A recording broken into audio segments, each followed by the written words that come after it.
Well, hello, everybody. It has been a really long time. I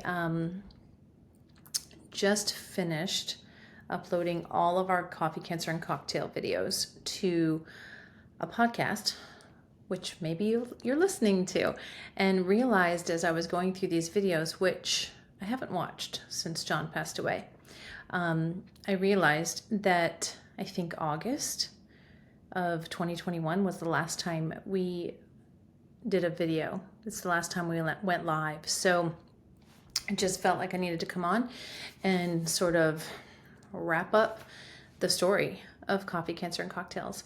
So, if you listened to the podcast or watched the videos originally or revisited them, you knew that John was definitely going downhill. And as he became sicker, I guess, less robust, more fragile, he became much more private about sharing the story. And, we needed to respect that. So we didn't do the live videos anymore. The last couple of months were pretty brutal. They were pretty rough. If you know anybody who's lived with glioblastoma, it's not fun.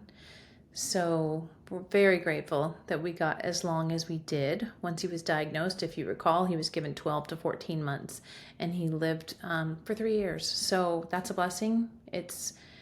He worked his ass off to make the best of the time that he had, and he really did. And, I'm grateful for that every day. He put up the biggest fight. And I hate it when people say he lost his battle with cancer. He beat the crap out of cancer, and he did an amazing job, and I'm proud of him, and I know he's proud of himself. So I don't know what the right word to say is. I just say he, finally got to be at peace after a really long battle, and he was home, and it was beautiful. We did have hospice for a little while, but decided not to deal with that and just got night nurses to help me get through the night with him. And, I woke up the morning that he passed away and immediately knew that was the day. I just knew. And thankfully, the boys had come home from college. Everybody was there. Everybody rallied. We all just knew we were coming to the end anyway. So we all just spent a really ton of time with him. The kids, his mom, his friends, his sisters, everybody got to spend really precious time with him at the end. And he was surrounded by everybody he loves. And it was really, really beautiful. The morning that he passed, I think it's so magical when you get to watch a baby come into the world. I love that. Like, I would be an OBGYN nurse if I could. But watching someone transition out of this physical life is also really beautiful. And we played his favorite music. Oh, I'm going to start crying thinking about it. It was beautiful. And I couldn't have planned it better, actually. It was peaceful and just, I don't know, it was just beautiful, if that makes sense. And when the funeral home came and picked him up, we sent him out with Phil Collins, In the Air Tonight. It was his favorite song, and we had that just blasting as he left the building, as they say. And that was kind of cool too. So it was really cool. Really cool. We had a really amazing celebration of life for him. He passed away on November 12th of 2021, and we had a celebration of life a few weeks later, and we were still on the tail ends of COVID. So we did it outside, and it was December, and you guys, it was such a beautiful day. It was amazing. So incredible. I think there were like 1,000 people there. We live streamed it, of course, like we live streamed everything. And it was another just beautiful, beautiful celebration. I think I think it went for 2.5 hours. Just so many stories and so many people getting up and just talking about him. And John definitely left his his imprint on the world. It's been amazing. You know, he's had a banner up at A5 Volleyball in his honor, and at the Roswell Gym for volleyball in his honor. And the Smokies crew does an amazing job of remembering him every single year for our Smokies Porsche event. And it's really beautiful. And so he's still so present in so many people's lives. And that just is a testament to the impact he made while he was here. And I don't know, just awesome. So you fast forward, you know, right now, as I'm recording this, it's May of 2025. It's been three and a half years since John transitioned. And, you know, Gavin's going to be 26 in a couple months. Jake just turned 23 yesterday. Beanie is 19, finished up her freshman year of college, and Duncan just finished up his sophomore year in high school, and he's 16. So I'm happy to report everybody is doing really, really well. Of course, we miss him every day and really wish he were here with us. But I am just sincerely grateful every day that the kids are healthy and happy and emotionally well, and I am too. And I think we have figured out how to navigate the world without John Baker with us presently in this moment. Physically, I should say. I feel his presence all the time.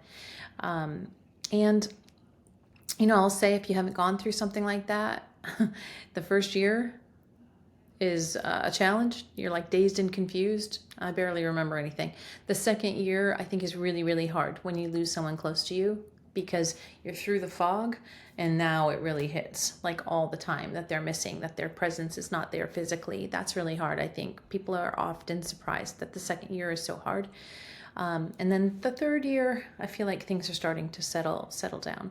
So, you know, it's something to deal with every day. You don't know when the waves of grief will hit, but I don't feel like we're drowning in them anymore. And I will say that I think John would be so happy. I know he's so happy to see that the kids are doing so well. The boys have moved to Jacksonville. Gavin's a financial advisor, just like his daddy. And you know, the rest of them are figuring out what they're going to be when they grow up. And since his passing, I started a group called Widows Who Whine, because I couldn't find a place to really fit in life after he left, and so created my own little tribe, which in Atlanta now is like 350 women, and there's such a need for it that I have an app coming out of the same name, because I've had people reach out to me across the country wondering if there's something like this for their mom or their sisters or their best friends. And so that'll be dropping soon, and I have a website if you have anybody interested in that, widowswhowhine.com, or they can reach out to me. However, I'm all over the place, LinkedIn and Facebook and Instagram. I'm everywhere. And so send them my way. Happy to help anybody who's transitioning into this, figuring out how to live this new chapter as a widow. Well, this is kind of, I'm looking at it as like my origin story for a podcast. So this is everywhere, but I'm also starting a podcast. Actually, I already started it. It's called The Lost Love Stories. And that's because I've found that after John passed away, a lot of people stopped talking about him after a couple weeks. And it was as though he didn't exist. And that's very strange. And it's weird. And I know people are uncomfortable with death. So I started that podcast as a place for anybody who's lost anyone. It's not a husband or spouse or whatever, to come and share their story of their love, and in true form of the Pam Baker. It's very raw and transparent, and it's not just the beautiful, you know, glorified love story of the person that's gone. It's the real stuff. It's the hard stuff. It's the sticky stuff. It's the clunky stuff, but also the beautiful stuff. And I'm really excited to see where that goes. And what else? Oh, my nephew and I, you can see our book right here, just launched a book based on our experience after John died as well. Because no matter how prepared you are, you don't know what you need to know until you know. And so Cameron worked for John as a financial advisor and was with me through the whole process of the business of death, I call it. And so then we took our experience with that and wrote a book, which took several years, and it finally launched just a few weeks ago, and that's been really exciting and fun to watch. And we had a really fun book launch party, and the book is available on Amazon It's called Where's the Key to the Safe? And it's literally about, the subtitle is How to Avoid Probate Pitfalls and Maximize Family Finance. And it's literally a guide to just do all this stuff proactively so that when you're grieving, you can actually grieve and you're not trying to make really big decisions while you're lost in a fog of grief. So we've gotten great feedback on that. And we're doing workshops and seminars and just helping people really understand the importance of proactively getting your affairs in order.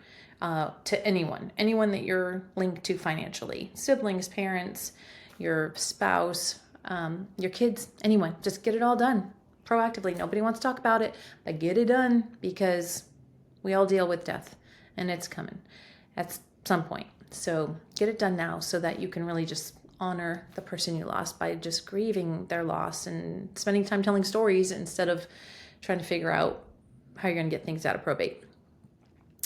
So that's it, you guys. What a journey. I appreciate everybody who's followed us, whether you followed us on Facebook Live when we did that.